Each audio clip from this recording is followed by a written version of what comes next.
الحمد لله نحمده ونستعينه ونستغفره ونعوذ بالله من شرور أنفسنا وسيئات أعمالنا.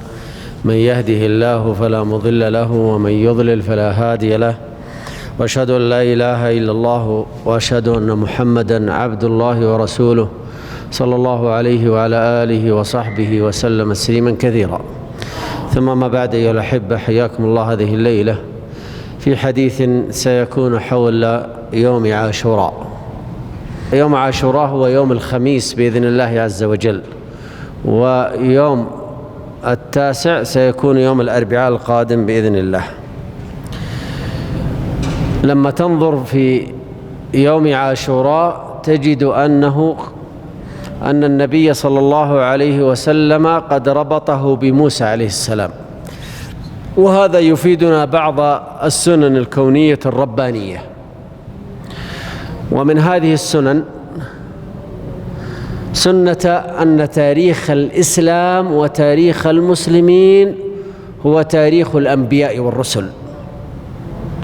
فتاريخنا هو تاريخ آدم ونوح وإبراهيم وموسى وعيسى وهود وصالح وشعيب ولوط وغيرهم، هذا هو تاريخنا. وكل الأنبياء مسلمون، فآدم مسلم ونوح مسلم وإبراهيم مسلم وموسى وعيسى مسلمون، وعامة أنبياء الله عز وجل ورسله كلهم مسلمون. ولذلك فالتاريخ ينقسم إلى قسمين: تاريخ المسلمين وتاريخ الكفار.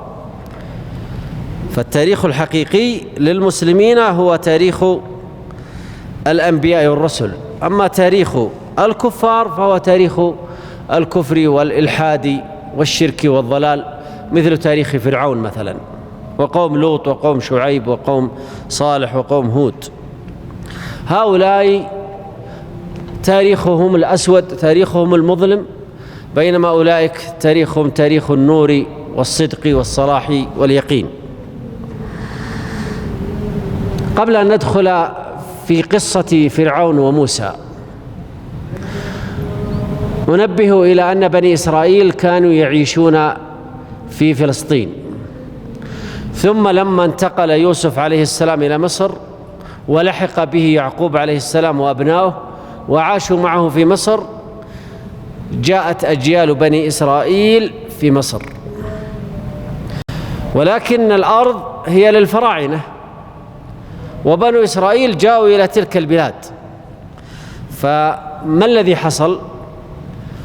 استخدمهم الفراعنة في الأعمال وأشغلوهم بعد ذلك، وكان بنو إسرائيل على الدين دين الأنبياء الذين قبل موسى عليه السلام.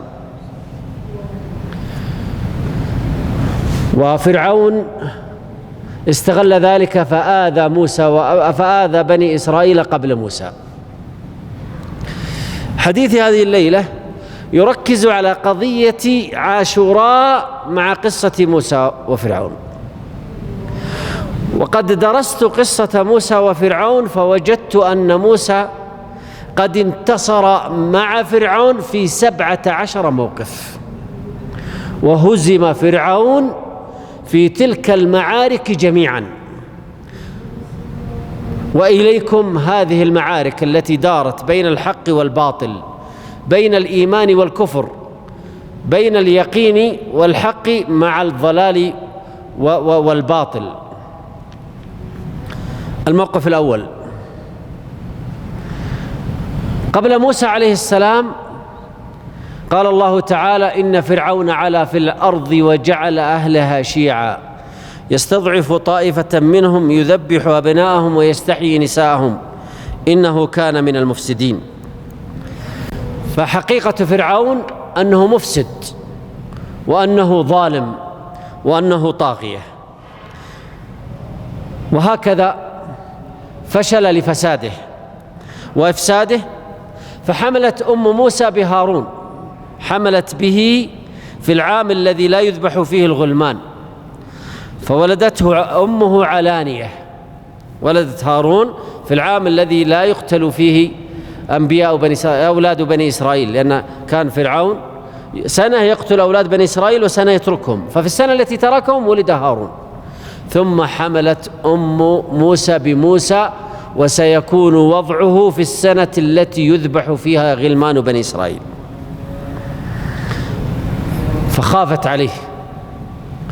ثم إن الله عز وجل يسر لها فوضعته في ذلك العام، ثم تحيرت ماذا تصنع به. قال الله تعالى: وأوحينا إلى أم موسى أن أرضعيه، فإذا خفت عليه فألقيه في التابوت ولا تخافي ولا تحزني إنا رادوه إليك وجاعلوه من المرسلين. وضعته في التابوت، ثم لما خشيت عليه كانت تضعه في اليم وتربط الحبل بجانب بيتها، وجاءت يوم من الأيام تبحث عن التابوت، وإذا قد أخذه اليم، النهر، لأن الأنهار تجري من تحت قصر فرعون. فخرج ذلك التابوت من الحبل وانطلق إلى قصر فرعون، فوجده خادمات امرأة فرعون، فأخذوه وفتحوه فإذا هم بالغلام، فعرضوه على زوجة فرعون. الآن أصبح أمام الأمر الواقع مع العدو الأكبر، مع فرعون. فلما رأته زوجة فرعون أحبته وتعلق قلبها به، فقالت لفرعون: لا تقتلوه عسى أن ينفعنا، قرة عين لي ولك، لا تقتلوه عسى أن ينفعنا أو نتخذه ولدا. قال فرعون: قرة عين لك أنت، أما أنا فلا حاجة لي فيه.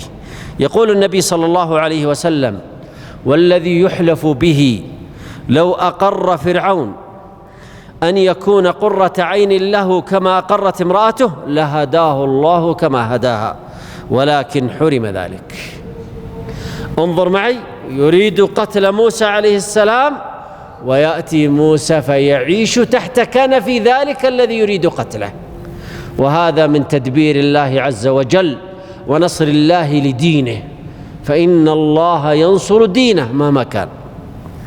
الموقف الثاني: كبر موسى عليه السلام وبلغ شده، ثم بعد ذلك خرج في يوم من الأيام ودخل المدينة على حين غفلة من أهلها، يقال وقت الظهيرة، فوجد فيها رجلين يقتتلان، هذا من شيعته يعني من بني إسرائيل، وهذا من عدوه أي من الفراعنة.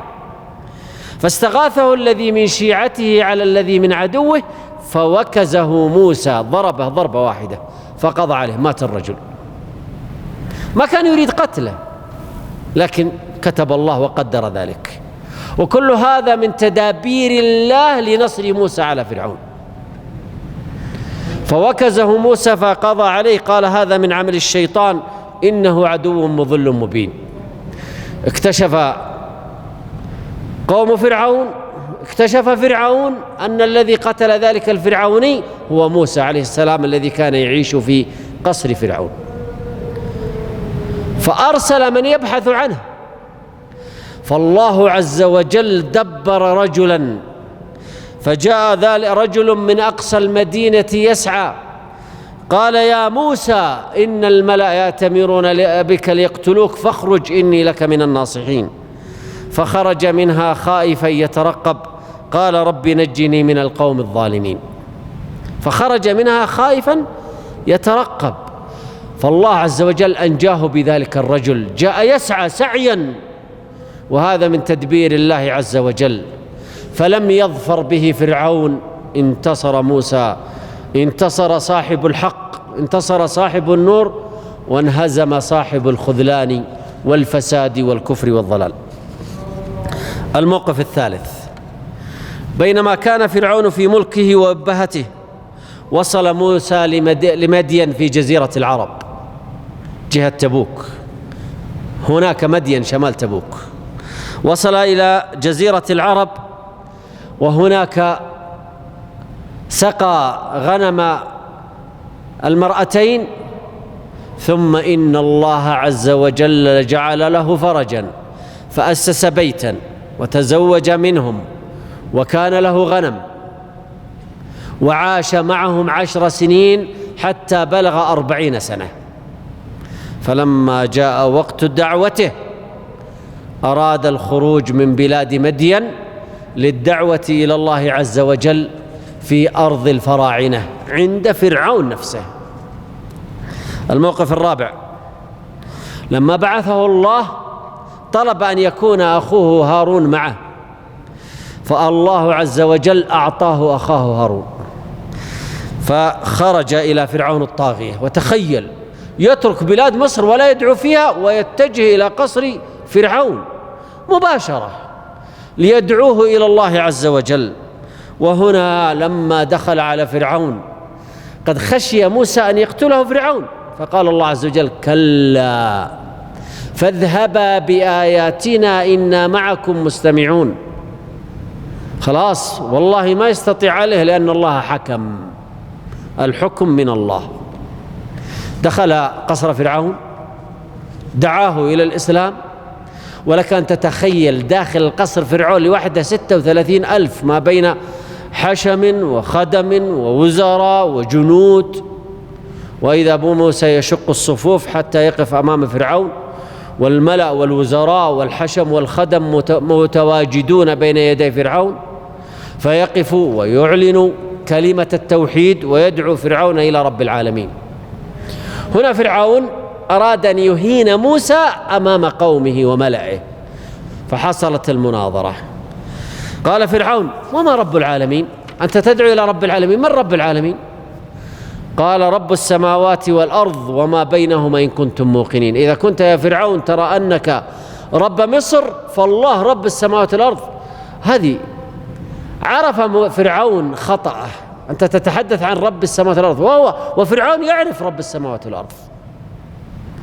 قال فرعون لمن حوله: ألا تستمعون؟ قال رب. الآن فرعون وجه الخطاب إلى من؟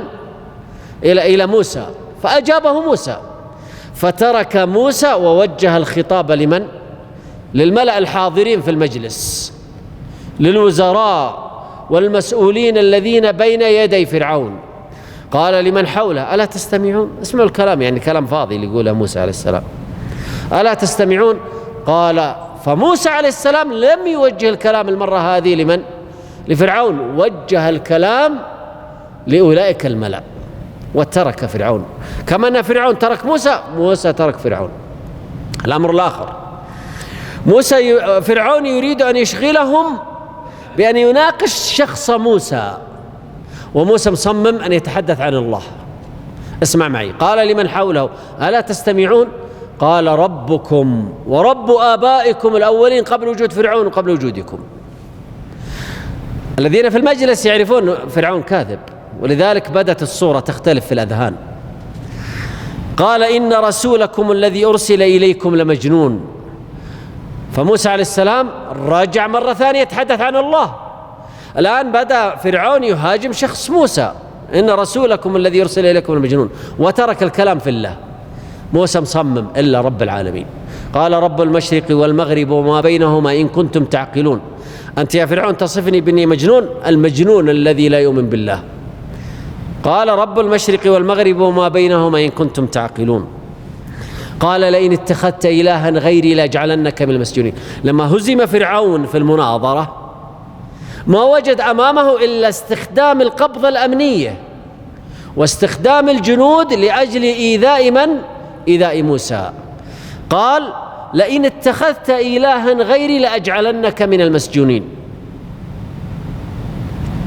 فقال: أولو جئتك بشيء مبين إلى آخر الآيات.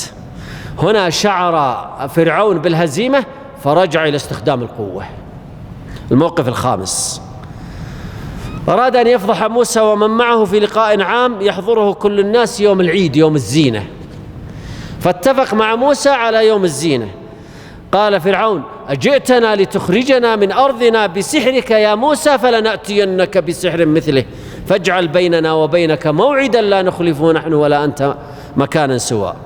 موسى عليه السلام استغل الفرصة وحدد يوم العيد حتى تجتمع الأمة، ما هو الوزراء فقط والحشم والخدم الذين عند ذلك الطاغية فرعون، لا، والمجتمع كذلك. قال: موعدكم يوم الزينة وأن يحشر الناس ضحى. فتولى فرعون فجمع كيده ثم أتى. قال لهم موسى: ويلكم لا تفتروا على الله كذبا فيسحتكم بعذاب وقد خاب من افترى. الموقف السادس: أراد أن يواجه موسى لما كان موسى عليه السلام رمى العصا فانقلبت ثعبانا، قال: إذن هذا ساحر، إذن آتي بالسحرة. فأتى بالسحرة وجمعهم، ثم بعد ذلك جاء السحرة فرعون قالوا: نبغى فلوس، كل شغلهم بفلوس، أئن لنا لأجرا إن كنا نحن الغالبين؟ قال: نعم وإنكم لمن المقربين. قالوا: يا موسى إما أن تلقي وإما أن نكون نحن الملقين. موسى عليه السلام طلب أن يلقوا هم الأوائل. لماذا؟ دائما إذا صار بينك وبين أحد جدال خلوه يتكلم الأول، لأن إذا تكلم الأول ستجد عليه نقاط ضعف في كلامه تمسك عليها، لكن لو تكلمت أنت الأول سيمسك عليك نقاط ضعف، فدائما خله يبادر. وهذا ما فعله موسى عليه السلام، قال: ألقوا ما أنتم ملقون. فلما ألقوا سحروا أعين الناس واسترهبوهم وجاءوا بسحر عظيم. وبدأت هذه الحبال والأعواد العصي تنقلب إلى ثعابين. طبعا خاف الناس واسترهب الناس ذلك، وخاف موسى. في سورة الأعراف اللي يخاف الناس، لأن سورة الأعراف كلها تتحدث عن عامة الناس. في سورة طه خاف موسى فأوجس في نفسه خيفة موسى، لأن سورة طه تتحدث عن موسى. فانظر معي إلى التناسب الموجود في القرآن.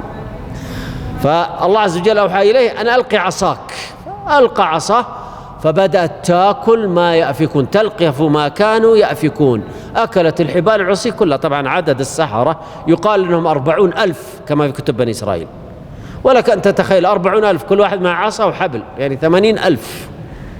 فتأتي هذه العصا الواحدة تلهمها كلها. نظروا إلى تلك العصا وإذا هي ما انتفخت، لا زالت على هيئة الثعبان الحقيقي، فعرفوا أن هذه معجزة لا تكون إلا معجزة وليست سحرا. الساحر يعرف السحر، عرفوا أن هذه ما هي سحر، على طول ألقي السحرة ساجدين. إذن لما رأى فرعون الهزيمة السادسة، رآها بين عينيه وهو ينظر إلى تلك الحية تلتقم تلك الحيات 80,000 كلها، شيء مذهل. فكانت الهزيمة ليست الأولى كانت أمام الوزراء والحشم، الهزيمة الثانية أمام المجتمع، أمام الناس، أمام الفراعنة عامة. طيب، هذه خسارة السادسة. الخسارة السابعة في نفس الموقف: انقلب أولئك السحرة الذين جاءوا لنصرة فرعون إلى مؤمنين لنصرة موسى عليه السلام، فأصيب بمصيبتين وخذلان مرتين. الأولى عندما قضت عصا موسى على حياتهم وثعابينهم وعلى حبالهم وعصيهم، فقضت على سحرهم. المصيبة الثانية إسلام السحرة، فألقي السحرة سجدا قالوا آمنا برب هارون وموسى. قال: آمنتم له قبل أن آذن لكم إنه لكبيركم الذي علمكم السحر فلأقطعن أيديكم وأرجلكم من خلاف ولأصلبنكم في جذوع النخل ولتعلمن أينا أشد عذابا وأبقى. هذه هي الخسارة السابعة. الخسارة الثامنة: طبعا أخذهم وصلبهم وقتلهم ولم يرجع منهم ولا واحد. ومن أعجب ما قرأت من القصص قصة هؤلاء القوم. في الصباح سحرة، في العصر مؤمنين بررة. طيب، بدأ يقطع يديهم ورجولهم ويقص رؤوسهم ولا واحد منهم رجع عن دينه، كلهم استمروا على دينهم. الموقف الثامن: لما وجد فرعون أنه لا يستطيع هزيمة موسى رجع وقال: دعوا موسى فإني لا أستطيع عليه. ابدأوا بشعبه، بمجتمعه، ببني إسرائيل، اذبحوا أبنائهم واستحيوا نساءهم. كل رجل يؤمن مع موسى اتركوه، اذهبوا إلى أطفاله ونسائه واستحيوا نساءه واذبحوا أبنائه. فقال الملأ من قوم فرعون: أتذر موسى وقومه ليفسدوا في الأرض ويذرك وآلهتك؟ قال سنقتل أبناءهم ونستحيي نساءهم وإنا فوقهم قاهرون. هذه وبدأ العمل، وبدأوا يقتلون في الأطفال ويستحيون النساء. فتأتي أوامر الله ونصر الله لموسى الأول: ولقد أخذنا آل فرعون بالسنين ونقص من الثمرات لعلهم يذكرون. بدأت تنقص الثمرات وبدأت تجيهم السنين جفاف. طبعا بلاد مصر بلاد زراعة، بلاد زراعية، فالجفاف يؤثر عليهم. الثانية استمروا في كبرهم وعنادهم وقتلهم لأطفالهم وغيره، فأرسلنا عليهم، وكلها أشياء تتعلق بالزراعة: الطوفان والجراد والقمل والضفادع والدم، آيات مفصلات فاستكبروا وكانوا قوم مجرمين. ما نفعت، استمروا في كبرهم وطغيانهم. جاءت الثالثة: الطاعون، مرض الطاعون. قال الله تعالى: ولما وقع عليهم الرجز اللي هو الطاعون قالوا يا موسى ادع لنا ربك. خلاص، أما الطواعين ما يقدرون عليها، انتشر الطاعون في مصر. بما عهد عندك لئن كشفت عنا الرجز، أي مرض الطاعون، لنؤمنن لك ولنرسلن معك بني إسرائيل. فلما كشفنا عنهم الرجز إلى أجل هم بالغوه إذا هم ينكثون. فجاءت الرابعة وهي دمار قوم فرعون. الموقف التاسع: انتصر فيه موسى وهزم فرعون، ذلك الكافر الطاغية الذي ادعى الألوهية والربوبية، وانظر إليه ولا ضعفه. وهي ابن عم فرعون، أسلم مع موسى. قال الله تعالى: وقال فرعون ذروني أقتل موسى وليدعو ربه إني أخاف أن يبدل دينكم أو أن يظهر في الأرض الفساد. وقال موسى: إني عذت بربي وربكم من كل متكبر لا يؤمن بيوم الحساب. خلاص شدت، الآن يريد قتل موسى. على طول تحرك الإيمان عند ابن عمه، وهو من الفراعنة ومن كبار قوم فرعون. وقال رجل مؤمن من آل فرعون يكتم إيمانه، من آل فرعون هم بني إسرائيل: أتقتلون رجلا أن يقول ربي الله وقد جاءكم بالبينات من ربكم وإن يك كاذبا فعليه كذبه، إلى آخر الآيات. فانظر معي إلى كيف طعن فرعون في هذا الموقف، ابن عمه قريبه، وإذا به يدخل في دين موسى عليه السلام. وهذا انتصار تاسع. الانتصار العاشر في بيت فرعون. فرعون ذهب إلى بني إسرائيل يذبح نساءهم وأطفالهم ويستحيي نساءهم، فالله عز وجل غزا بدين موسى، بدين الإسلام، ليدخل عليه في بيته زوجته أسلمت.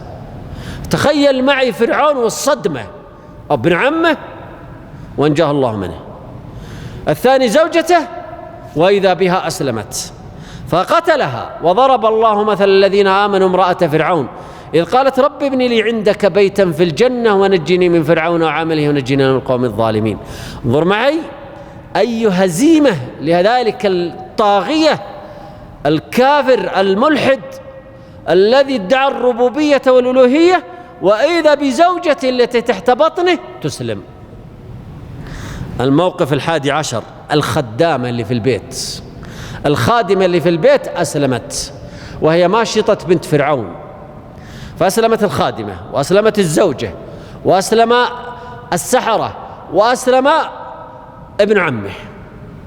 فكانت كل هذه صدمات وضربات لفرعون. الموقف 12: خسارة الطاغية فرعون ظاهرة، حتى قال لأجل أن يظهر أمام قومه إني ماني مصدق، والناس بدت من داخلها تبرمجت أن الموضوع ما هو زي ما يقول فرعون. فقال فرعون يا هامان ابن لي صرحا، ابن لي برج طويل لعلي أبلغ أسباب السماوات فأطلع إلى إله موسى وإني لأظنه كاذبا. سبحان الله. فبدأ يطلب البرج وصنعوا له أبراج. هل هي الأهرام الموجودة الآن؟ ممكن، لكن تمشي على العقول الخفيفة السخيفة، لكن العقول الكبيرة تعرف أن فرعون كاذب. وأين هذه الأبراج وهذه الأهرامات؟ أين تصل؟ إلى السماء. وهذا يدل على كذب فرعون.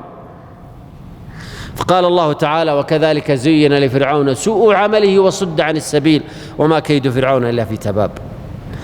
الموقف الثالث عشر: وظف إعلام الفرعوني وظفه في بلاد مصر كلها أن يحاربوا موسى ومن معه، ووصفهم بأنهم شرذمة قليلون. اسمع معي: فارسل فرعون في المدائن حاشرين إن هؤلاء لشرذمة قليلون، مع أن من داخله يكاد يجن، وإنهم لنا لغائظون وإنا لجميع حاذرون.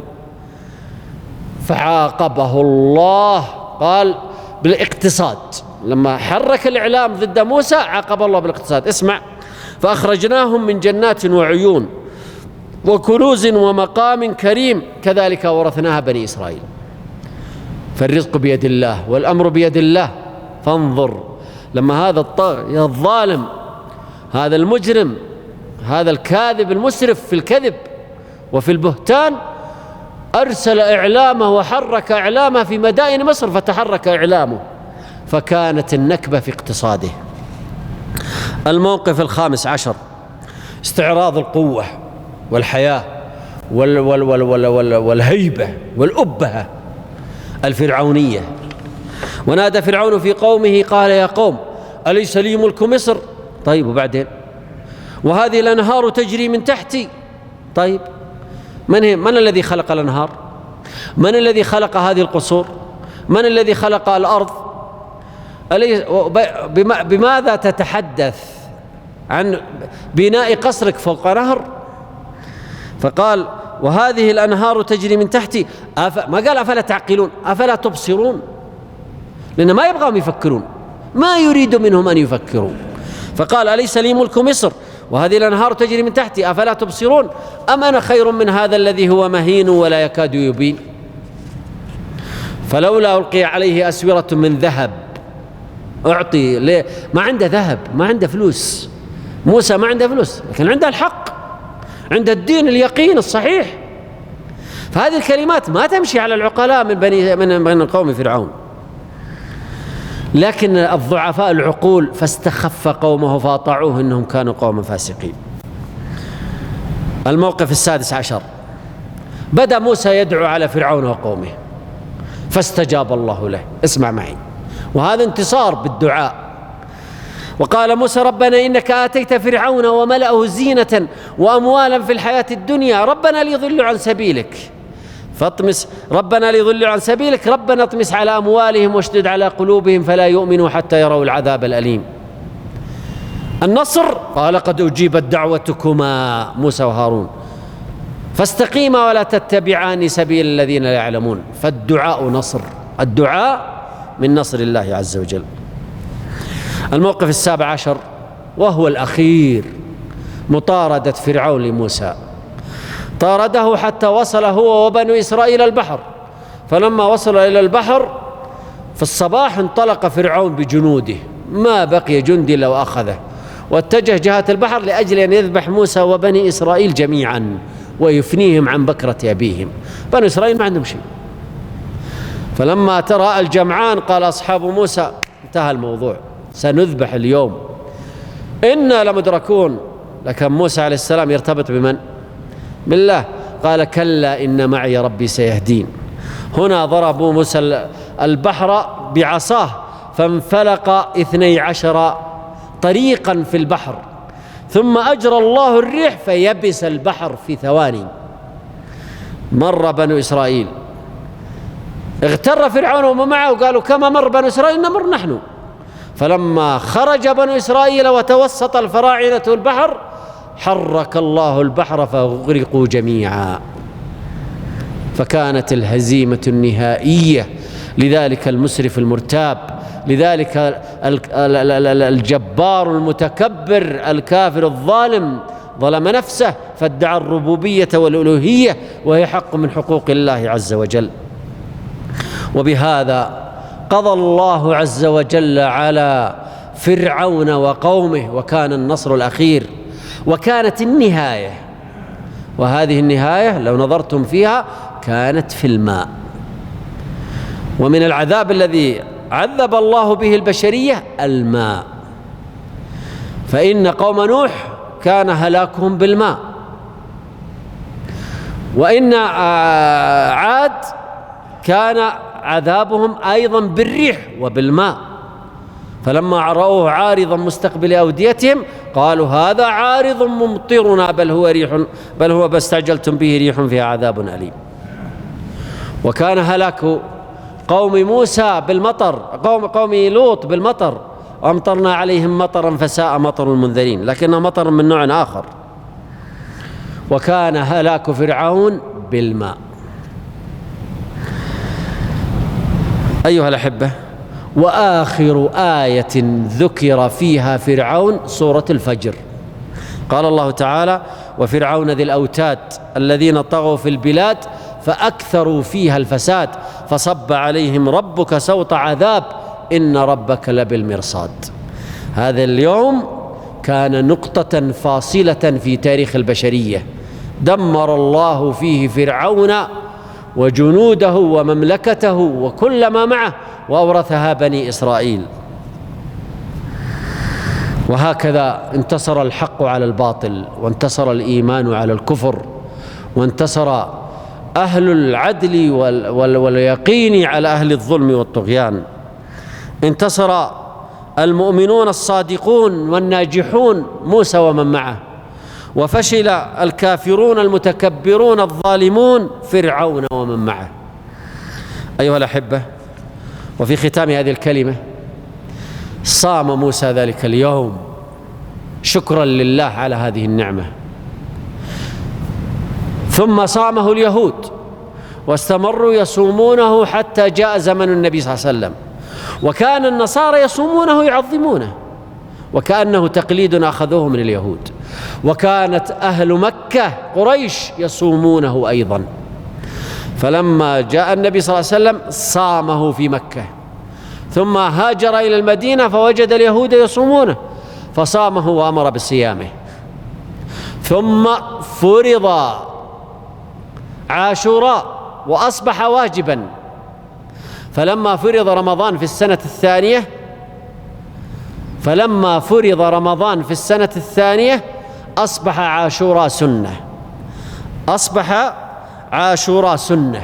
فهذا يدل على أن صيام عاشوراء على المسلمين وعلى قوم موسى قبلهم. طيب، ثم بعد ذلك بين النبي صلى الله عليه وسلم فضل صيام عاشوراء، بين فضله. وقد تتبعت فضائل الصيام سواء في رمضان أو في عرفة أو في عاشوراء أو في غيرها، فوجدت أن الصيام له فضل واحد فقط، سواء رمضان أو عاشوراء أو عرفة أو غيرها، وهو مغفرة الذنوب. وهو ماذا؟ مغفرة الذنوب. قال النبي صلى الله عليه وسلم في رمضان: من صام رمضان إيمانا واحتسابا غفر له ما تقدم من ذنبه. إذن مغفرة. وفي عرفة قال: احتسب أن يكفر الله عنه السنة الماضية والسنة القادمة، مغفرة. وفي عاشوراء قال: احتسب على الله أن يكفر السنة الماضية، مغفرة. فتجد أن مدار الأجر الذي يحصل للمؤمن في صيامه كله هو المغفرة. ولذلك قال النبي صلى الله عليه وسلم: من صام يوما في سبيل الله بعد وجهه عن النار 70 خريفا، لأنها مغفرة. فمدار الباب كله على المغفرة، مغفرة الذنوب. ولذلك طيب، لماذا لا تكتب الأجور؟ لماذا كلها مغفرة؟ لو نظرت في عامة العبادات تجد أنها تركز على مغفرة الذنوب. فإذا توضأ الإنسان خرت خطاياه من جسده مع الوضوء أو مع آخر قطر الماء، مغفرة. فإذا خرج إلى الصلاة كتب له حسنة ومحيت عنه خطيئة، مغفرة. فإذا صلى وانتهى من صلاته استغفر، مغفرة. وفي الحج كذلك مغفرة. قال النبي صلى الله عليه وسلم: من حج هذا البيت فلم يرفث ولم يفسق رجع كيوم ولدته أمه، مغفرة. فتجد دائما أن الأساس هو مغفرة الذنوب في الصلاة. وفي الزكاة وفي الصيام وفي الحج، في العبادات جميعا الأساس هو مغفرة الذنوب. لماذا؟ لكثرتها، فلا يمر يوم واحد علينا جميعا إلا ونقع في معاصي وكثير. يقول النبي صلى الله عليه وسلم: تحترقون فإذا صليتم الصبح غسلتها، ثم تحترقون فإذا صليتم الظهر غسلتها، ثم تحترقون فإذا صليتم العصر غسلتها، ثم تحترقون فإذا صليتم المغرب غسلتها، ثم تحترقون يعني معاصي فإذا صليتم العشاء غسلتها، ثم تنامون وليس عليكم ذنب. فدل على أن كثرة الذنوب تحتاج منا إلى المغفرة. التوحيد نفسه مبني على مغفرة الذنوب. ونوح عليه السلام يقول: فقلت استغفروا ربكم إنه كان غفارا يرسل السماء عليكم مدرارا.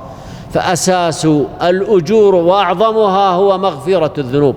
فإذا جئت إلى الله عز وجل وقد غفرت ذنوبك فأبشر. المسألة التي تليها: الرافضة يستغلون يوم عاشوراء في بدعة عندهم، وهي لطم الوجوه وضرب الأجساد بالحديد وبالخناجر وغيرها، كلها لأجل أن دعوى أن الحسين قتل في هذا اليوم، وما خذل الحسين إلا هم في تلك المعركة. وإن أهل السنة لا يتألمون لقتل الحسين، لأن الرافضة يظنون أن أهل السنة هم اللي قتلوا الحسين. لا والله، أهل السنة يتألمون لقتل الحسين عليه السلام، ويتألمون لما حصل له، ويعلمون أنه من أهل الجنة. الحسن والحسين ريحتا أهل الجنة، ريحتا النبي أو ريحتي النبي صلى الله عليه وسلم، ريحانتي النبي صلى الله عليه وسلم، هم من أهل الجنة، فالحسين من أهل الجنة.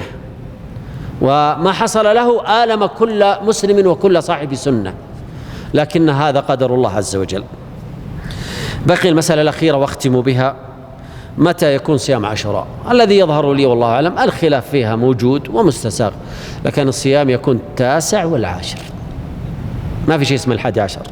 الحديث فيها ضعيف.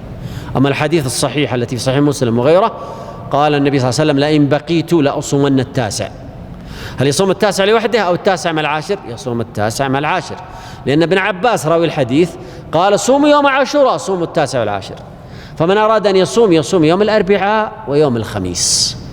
أما يصوم يوم الخميس وحده فلا، يصوم الخميس ولا الجمعة لا، يصوم الأربعاء والخميس. لو صام الجمعة على أنها من محرم لا بأس. أما الصيام الحقيقي فهو يوم 9 والعاشر، وكان السلف هذه طريقتهم، يصومون 9 والعاشر. نسأل الله عز وجل أن يوفقنا وإياكم لما يحب ويرضاه، وأن يرزقنا العلم النافع والعمل الصالح. جزاكم الله خير على حسن الإنصات والاستماع، بارك الله فيكم وجزاكم الله خيرا، وصلى الله على نبينا محمد وعلى آله وصحبه وسلم تسليما كثيرا.